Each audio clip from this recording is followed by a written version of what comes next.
Deeper. Yeah. If you survive and can see through the pain, it gets deeper. If you can shine through the guilt and the shame, it gets deeper. It only takes one moment to change. You might be hurting, but you still ain't helpless. And the revelation carries way more than the message. It's more to that lineup. It's the mind behind, son. Over your mind, you realize. Yeah. You might be hurting, but you're not helpless. But you're not helpless. Keep it in the cut. Help is on the way. Yeah. Peace is nice, please. It's like Chinese daggers on peas and rice. Righteous. You see my sight whenever I. Yeah, so we here at Deeper Than the Cut podcast, and we welcome all of our viewers in. Y'all, listen, we are ready, and we have a show prepared for you today, and you are going to enjoy it. My name is Smitty. Halftime in the building. Host, Halftime, and we are here to give the nuggets that we have to put you in a better position of knowing why entrepreneurship.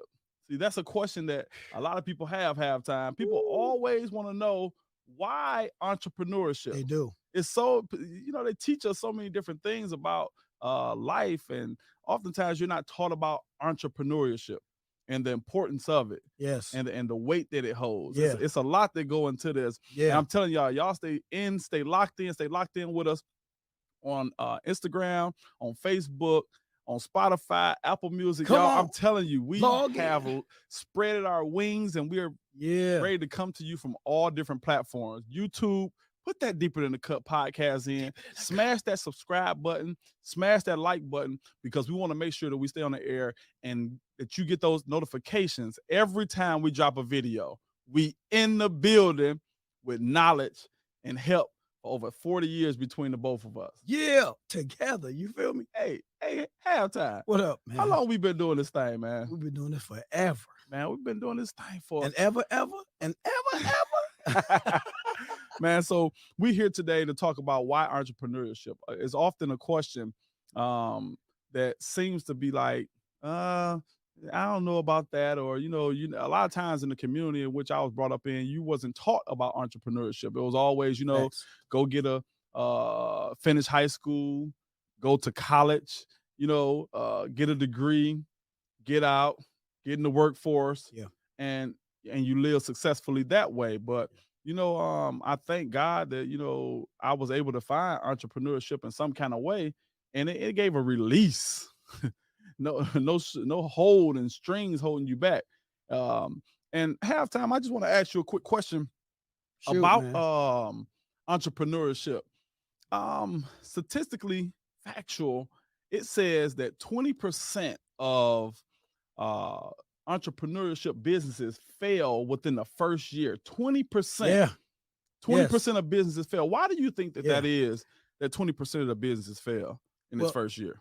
Well, first of all, it's like if I tap into our previous episode, I touched on it just a little bit, man. It's that hard work, but even more so, I believe that the reason why 20% of new entrepreneurship, new businesses fail the first year is simply because, number one, it could be the lack of resources. Yeah. The lack of research. Okay, like for me, I know when I first started my first business venture, I knew I wanted to make some money, and I had a couple of dollars, put to the side, and it looked good, right? Then it sounded good, and I put my money out there, but then I got a call, and everything went bad, and then it was just like, what happened? You know what I mean? Yeah. So there's a fear factor that goes into it too, of losing your money, right? Absolutely, for sure. Absolutely. But I'm prepared for that. If you want to get into entrepreneurship, one thing for sure and two things for certain, you got to be willing to take that risk. That's true. You got to be have to know it takes money to make it, and so for me, when I first put my initial dollars out there to invest in myself, I failed, but I learned later on that calculated risk. That's right. That's that calculated risk that was necessary for me to understand what to do the next time, right? Because we don't give up. Entrepreneurs, it's in your blood. You don't wake up overnight and just say, hey, I want to be an entrepreneur. Yeah. It's something, it's a part of you that says, I want to build and work for my own family and Sure. build that legacy, right? But the attribute that I'm talking about, that keeps that 20% rolling the next year, that second year, Yeah. the first year 20% fail. But that second year, if they can pick the ball back up, I would say invest in yourself. Sit in a class, learn from someone, watch videos, find a different group of people That's to learn good. and glean from that's already set. You know what I mean? That's good. Because one thing my grandmother always told me, be willing to learn. True. Be willing to learn. If you're the smartest person in your group, then there's something wrong. Mm. And so if I know I made these mistakes previously my first year, then I know I'm gonna pick myself up, and I have to believe in myself a little different.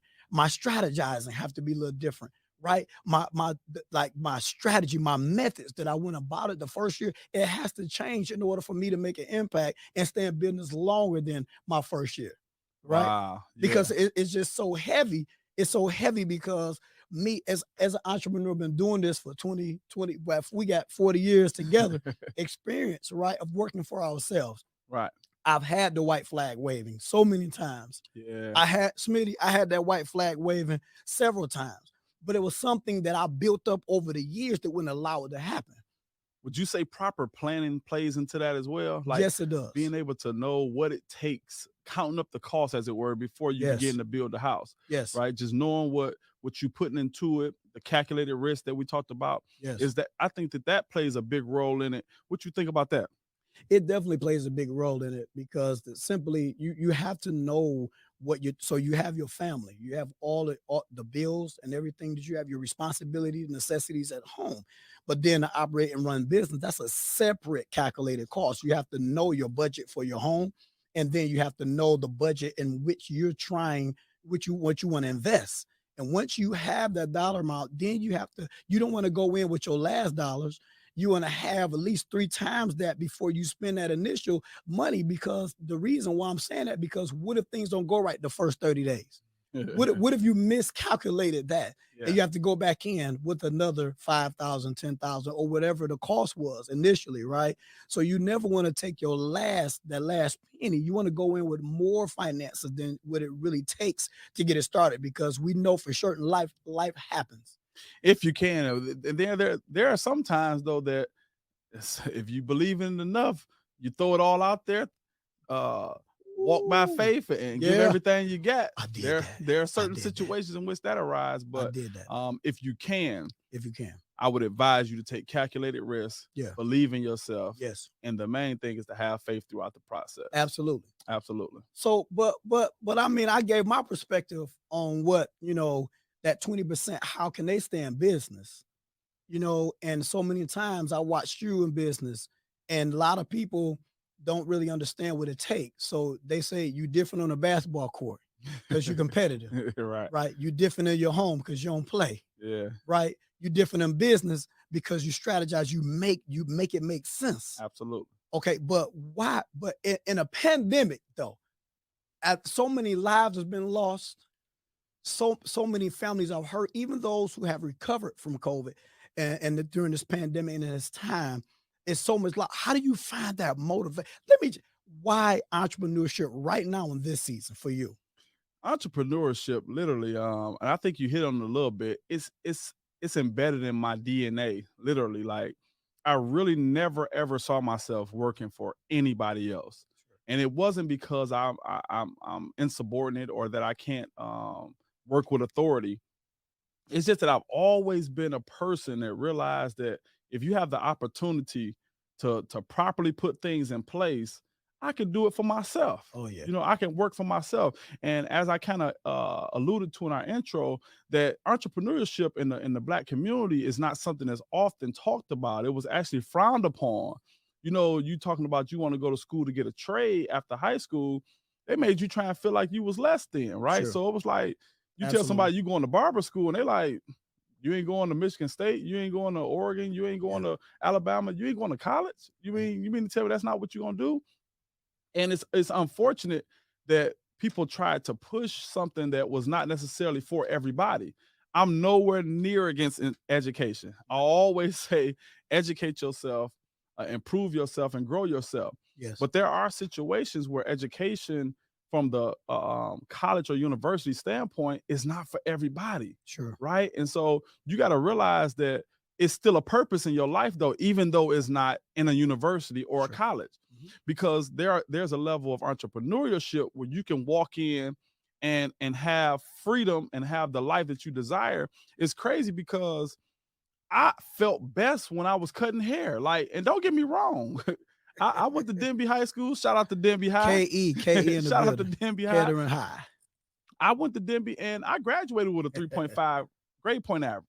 I wasn't crazy or dumb or uneducated or inferior. My problem is that it wasn't my happy place. Like, I did it because I needed to do it, because it was necessary to do it, right? But it wasn't what made me happy. So I know going to college was going to be something I was going to be doing for somebody else. Sure. I felt like leaving high school, that's why I went straight into barber school, will be doing something that I like, taking control of my destiny, you know what I'm saying? And giving me my place. And so entrepreneurship is embedded in you. It's like, and it's not to say entrepreneurship, you don't go back and take college courses or marketing courses or business classes. You know, there are things that you can add to it, but in entrepreneurship, it gives you that ability to open up, and no matter what the situation is. That's right. And to come to your question, why do it in a pandemic? Is because the reality of it is, when you have the ability to work for yourself, it don't matter what time of life it is. It don't matter, you know, if you're in a pandemic or everything is in a surplus or everything is, you know, in the red. You have the ability yourself. If you believe in yourself, you have faith in yourself. If you love makeup enough, if you love plumbing enough, if you love carpentry enough, if this is your field in which you want to work in beauticians and barbers, if this is what you want to do, it don't matter when it is. That's right. The world has been built on the back of entrepreneurship. Let's keep it real. Let's keep it real. Let's keep it real. What would you be without your barber? I don't know where I would be. What would you be without a carpenter? What houses would be built? Oh, we won't without a carpenter. That's right. You know, without plumbing, how does your when you have a problem and backup in your house? Let's not act like entrepreneurship and these people don't mean nothing. We keep the world running. I know I can't fix it. These hands is for barbering.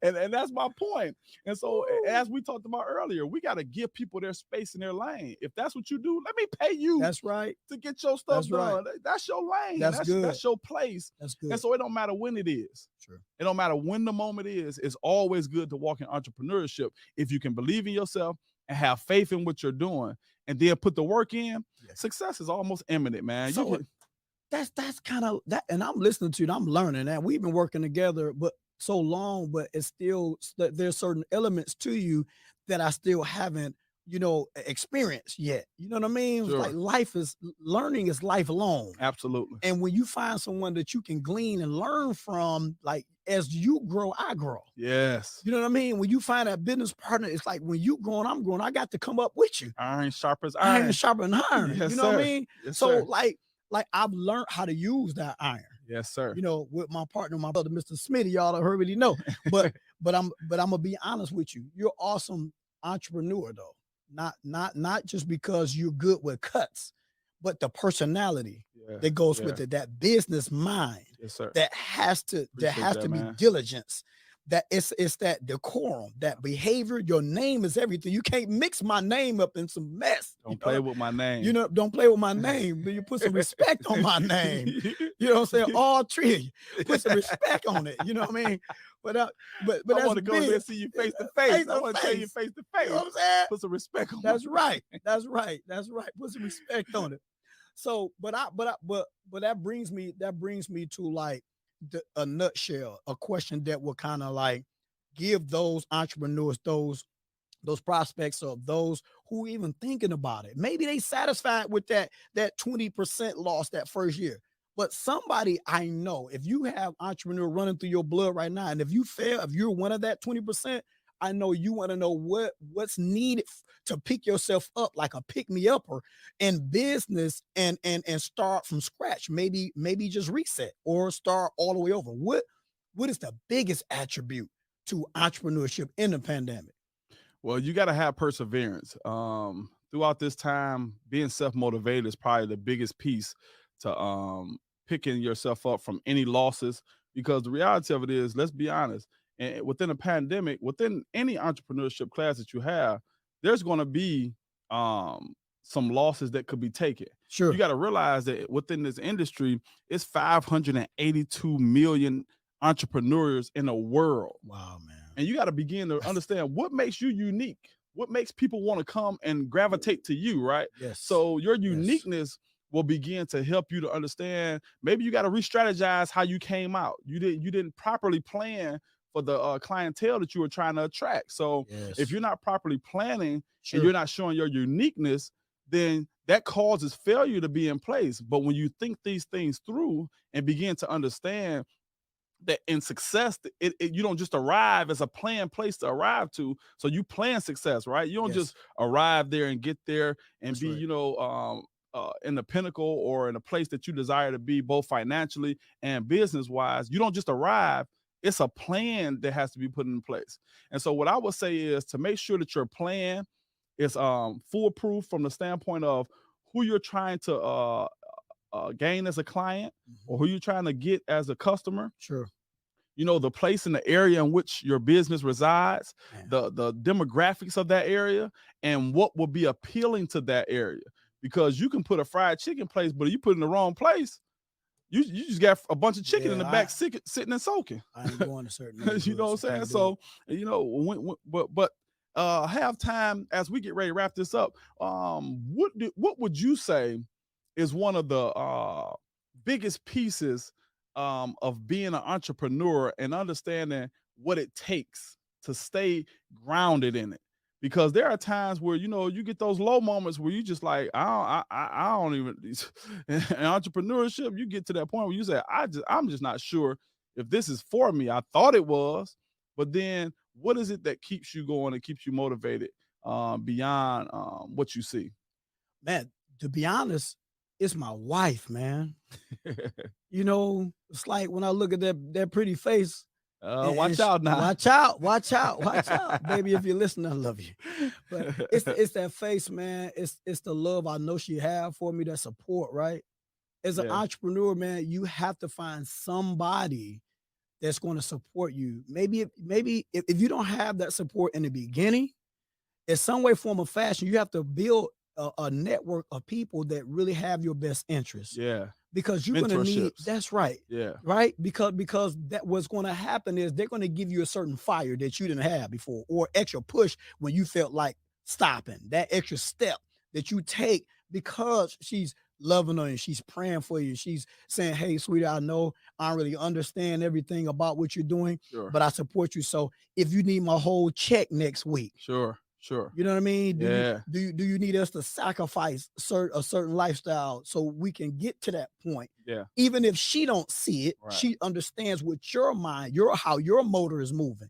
You know, and my wife, to me, so many years, she stayed by my side. She stood there and she stayed the course with me, even when she didn't believe it, or even when she didn't even see the value in what I was doing.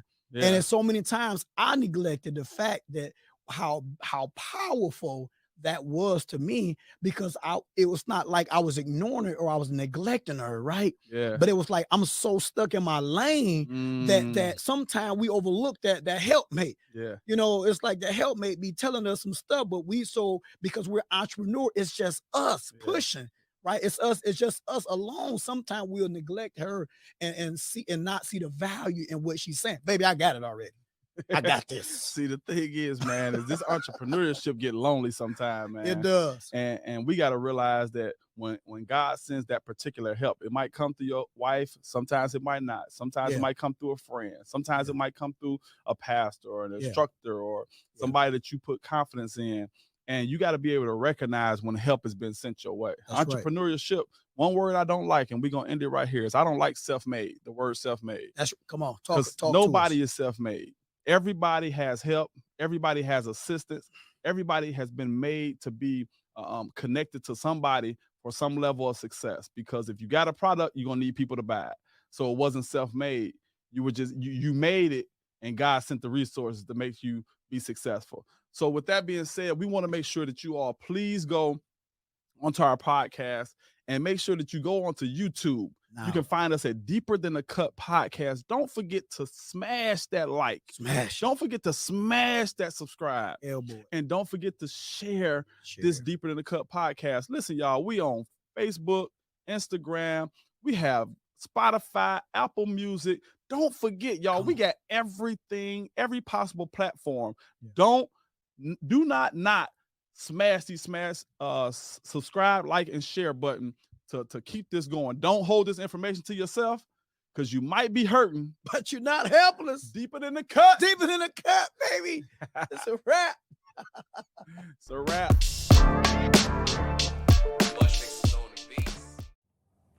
Yo, we're back at Deeper Than the Cut podcast. Yes, sir. And we're here in our business room. We're here to just talk a little bit of this segment that we like to call Pick a Side. You gotta pick, man. Pick, you know, you can't be standing in the middle trying to figure out what's going on. Yeah. We have a segment called Pick a Side, which is simply us having different topics to talk about and giving opportunity for our guests as well as ourselves to decide which side we're picking in this particular subject. So today we have a subject, since we're talking about business a little bit today, halftime, we're talking about a little bit, you know, a little business. They're in the business world and has been a lifelong going talk about whether you think that your dress exudes the professionalism that you have and who you are. Like, if you wear a hoodie, you're not professional. If you wear a tie, you are professional. You know, what is it that you believe under those circumstances, and what comes into play as it relates to a tie or no tie? How do you look at it? How you see this? First of all, you know, just in my profession, you definitely need to dress. You gotta dress. You gotta dress for the barbershop. You know, and I don't get me wrong. I know a lot of guys don't dress in a lot of barbers that don't dress in a barbershop. They don't. And when I say dress, I'm not saying you got to come in with the Maris, the Gators, you know what I'm saying, the Ferragamos, the Gucci. But I mean, you do have to. I believe you do. There's a right and a wrong way to do everything. Right. And to build a clientele of a premier and a very prestige clientele, Smitty, I believe that you have to be it first. Right. If I want to attract a certain client, then I have to be that client first. I have to attract I have to look like what I want to attract, if that makes sense. Yeah, it makes a whole lot of sense. I can't. If I want to go downtown and acquire some executives as clients, you know, I can't have my pants down a hoodie so I look like I'm about to take his wallet, man. You know, Exactly. passing a business card. That's right. And there's nothing wrong with wearing a hoodie. Right. But I think there are certain professions, it does require a level of dress. Man, that's Nah, good. I really do believe that. That's a good side to pick. To when you think about it, I also believe, very similar to how you believe, I oftentimes wear a shirt and tie or a collared shirt or some slacks on a regular basis. Like, people probably seeing me right now, like, he got a hoodie on, you know. Right. But the reality of it is, I think that this is what's critical and important in a situation. This segment, Pick a Side, is it depends on what you're doing at the time. Like, I don't go to sleep in a shirt and a tie, right? I put on pajamas for when it's time for bed, right? So you dress according to what you're doing. Absolutely. And so when you're in service or at church or I'm up preaching, you can wear whatever you want, but my professional opinion or my look or decorum that I would like to have at that time is a shirt and tie. Sure. Right? And so when we're doing a segment on a podcast, Deeper Than the Cut podcast, when you're doing a podcast, I want to be dressed down. I want to wear my Air Maxes or my Gore-Texes or my, you know, whatever, chill with my sweatpants and a sweatshirt on. It's advantageous for the circumstances and the situation that is before you. So professionalism, I believe, is based upon what you're doing. When you see those NBA players coming in the arena in their jogging outfits, it's nothing wrong with wearing that because that's the profession that they're in, right? And so, but if you want to dress up in a shirt and tie, that's fine as well. But I just really believe it comes up to preference. But when you're, to piggyback off a little bit what you said, when you're trying to attract a certain level of clientele, be prepared to be that level of Absolutely. clientele, so that people can understand that that's what you're looking for and that's who you're trying to attract. So just a couple of seconds. I like a lot of times my wife, she's always like, baby, you always dressing up and everywhere we go. She's like, why is that? And I'm like, baby, if you never have to get ready if you stay ready. You stay ready. If you stay ready, you never have to get ready. But for years she's seen me do this. She watched me do this in public. But she saw it work. She didn't understand why I do it until we got to our destination and realized people want to talk to me. Absolutely. That's the opportunity right there. When people want to talk to you about how you look, then you open my mouth and I'm talking. I'm gonna talk to her. I can talk my business. I'm talking my business now. I can talk my business. Because we said on episode 1, how can I get him to the chair? Yeah. You know what I mean? I gotta get him as a client. You never get a second chance to make a first impression, man.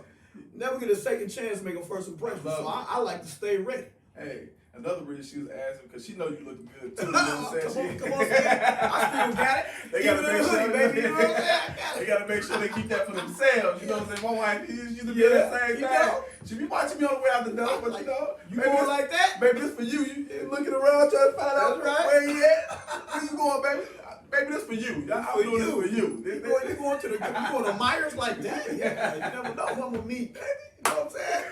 It's deeper than the cut. It's always been deeper than the cut. So as we wrap up that particular question, we realize that at the end of it, it's about what you're doing. Be clean, be presentable, have your hygiene on point, because that all plays into being offensive to someone without saying a word. So, but realize also that people do deal with you and dwell with you according to what they see. Yeah. So if it's not in the professionalism and the realm, you could be a perfect guy, a perfect woman for the job, but you don't go to a job interview not prepared and ready to work in a professional manner, being in a professional dress. So with that being said, you choose what you want. We love to hear what size you pick, whether you have to wear a certain kind of way, whether you have to dress a certain kind of way. We just believe that based upon whatever you're doing, cleanliness, hygiene will most prevail out to be the most successful dress code for the profession that you're working in. Comment. Put your comments in there. Talk to us so that we can figure out exactly what you're saying and we can get back with you. So, as we end that particular section, we get down to what we like to call the barbershop talk, because we the barbershop guys, executive cuts and more in the building. Yes, sir. And we always making sure we have conversations in there. And this has been a conversation that's been going on since KD been coming. He been coming. Y'all know where we going. Don't try act like you don't know where we going. This is going down that lane today. I need you to pick a side. I got my side. I need you to pick a side on what's really happening in today's NBA with who is better between Kevin Durant or LeBron James. Hey man, you know what? Kevin Durant or LeBron James. Don't hey man. Billy Goat. Old Bill is his name. Billy Goat James.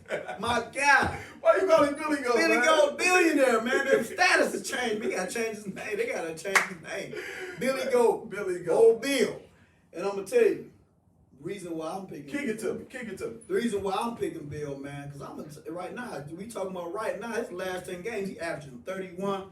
You know what I'm saying? He averaging like 8 rebounds, like 8 assists. He's showing KD like you got some work to do.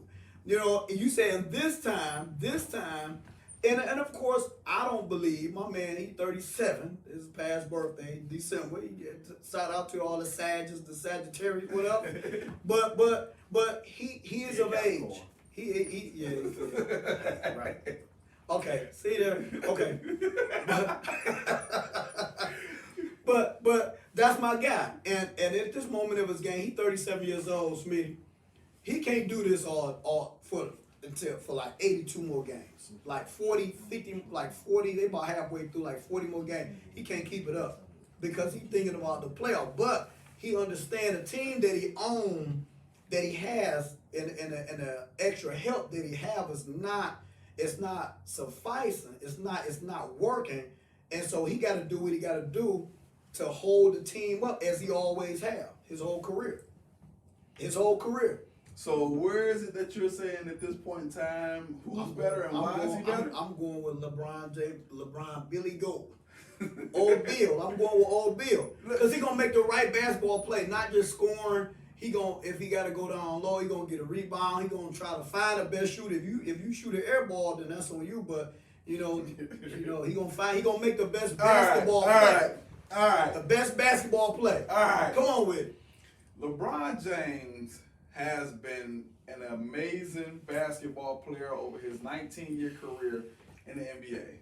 I have been a big supporter of LeBron James. I appreciate his ability to score, his ability to pass, rebound, philanthropy work, schools. Ooh, I didn't even touch on that. Businessman, Yeah. husband, father, amazing guy, right? But I think always everything comes to an end. There's a place and a time that things come to an end. And although he's playing absolutely amazing, I mean, nobody could have possibly thought that LeBron would be playing at this level at this point in his career, 37 years old. But LeBron can't do what he used to do. LeBron is able to still score. He's able to get his numbers. But he can't carry a team like he used to. No. Because he's 37 years old. And by right, I mean, at this point in time, it's time for him to hang it up. So, to be honest with you, and I know some people might say Giannis, but I'm going to be honest with you. Kevin Durant is the best, most efficient player, most unstoppable player in the NBA. You cannot touch him. You can't. If he missed, it's because he missed. If he don't win, it's because his foot is on the line. Kevin Durant is literally an unstoppable force, and in this time in the NBA, he's unbelievable in his abilities. He can score wherever you want. A deep three, free throw line extended, mid range. He can go to the basket. Good help side defender. And although he wasn't able to carry his team last year, he did have significant injuries in Kyrie Irving and James Harden, who didn't allow him to beat a Giannis full-fledged team. But individually, Kevin Durant, I have come to the realization that the baton has been passed. Is Kevin Durant is the best player in the NBA. And I got to give it to him. I got you. I've been with LeBron, but the reality of it is Kevin Durant, he just stepped on them toes a little bit and has proven to bring his team up to be number one in the Eastern Conference. And he balling. He put it in. See, for me, Kevin Durant still haven't won nothing with like carrying a team. Steph and Clay and Draymond, they covered him in Golden State where his most success was. And now because if it's about winning championships, he should have never left Golden State. But now he is lights out. You can't stop him. He's slithery, he's slinky, he wet with the ball. You can't stop him. He bring it up full court. I mean, he has so many different elements to his game, and I do. But only reason I haven't picked Kevin Durant yet because old Bill's still playing. You have to take it. He can't get it till he retired, man. Old Bill's still playing, and I will give you that. I think that was one of probably the weakest moves in the NBA history and sports history when he went over to Golden State. I give you that, which is the reason why they just ran through the NBA like it was nobody, and they just trampled over NBA like it was nobody else even playing. Absolutely. Like it was almost like don't even watch the NBA because you already know who's gonna win. Right. And I really believe that that's why he left, because he wanted to create his own legacy. Let's see him do it. But with that being said, you can't take away those two finals. And two finals MVPs that he won. He's won them. He was the best player on the team. Literally, he was better than Steph, better than Clay, better than Draymond. Might not have been more important. Yeah. He was better than all of those players on the team. No doubt. And he showed it in the NBA Finals when he went against LeBron and he knocked down shots that you just can't argue. He put it into place. Can't take that from him. And this time in this moment, he's put himself in position to be the person to be called the best player in the NBA. Absolutely. And even though old Bill is doing his thing, his team is still probably 6th or 7th in the Western Conference. They're terrible. And that ain't gonna work out. So that's not gonna work. At this point in time, I gotta give it to KD. KD, you number one. To hear that from me, I know probably a lot of people looking at me like, for real, but I'm staying. Hey, everybody, when y'all come to the barbershop, KD, it's old Bill. He the best player in the NBA. You gotta give it to him.